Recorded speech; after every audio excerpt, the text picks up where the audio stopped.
I don't wish to learn to change my hopes for the world. I'm prepared to change my beliefs about the state of the world, about what happens, but not about what I hope. About that I hope to remain constant. Cyclical view of history. And of course a cyclical view of the path of the individual soul, reaching upward and falling down. Here's the answer. Justice is the advantage of the stronger. And he claps for himself, I guess. And this is clearly taken from something like, it's in the same intellectual tradition as something like Thucydides, right? You remember the Melian dialogue?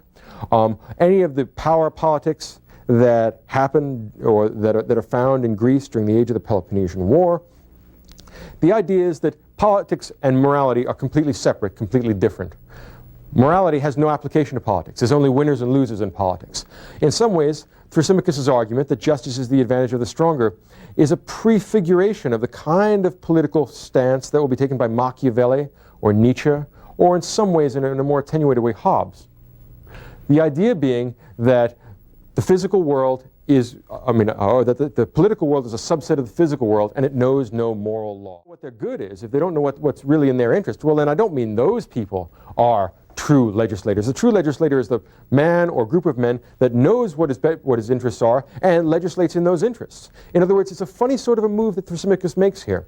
He's moving from a description of the way in which cities actually work, and he's moving from that descriptive treatment to a normative treatment. In other words, every city, every legislator ought to legislate in their true interest, and if they don't, well then they're not the real legislator. And obviously, he's pulling a page out of Socrates' book here. The real doctor is the one who knows how to cure. The real shoemaker is the one who knows how to make shoes. And apparently, Thrasymachus is now trying to take this empirical, descriptive idea and make it normative. The real legislator for Thrasymachus is the person that knows their interests and legislates them to get what they want. Hart wrote on the same subject that Devlin was writing about. So they're both interested in this question about whether or not the law should be used to enforce public morality. It's suspicious of grand theory which comes along too soon and obscures radical distinctions of very great importance. At the end of his life, it's produced a vast theory of speech acts, characterizing the forms of thought and discourse.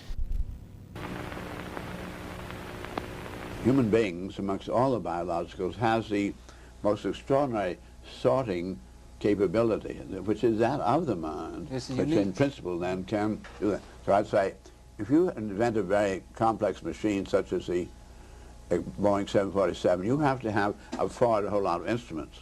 Those instruments are telling you about all the stresses, strains, heats, and relative pressures. And then you once in a while discover something on those information that says, in fact, the lack of information says the pilot's got to take over from automatic, and only by virtue of his access to the principle of the universe could he possibly save the ship.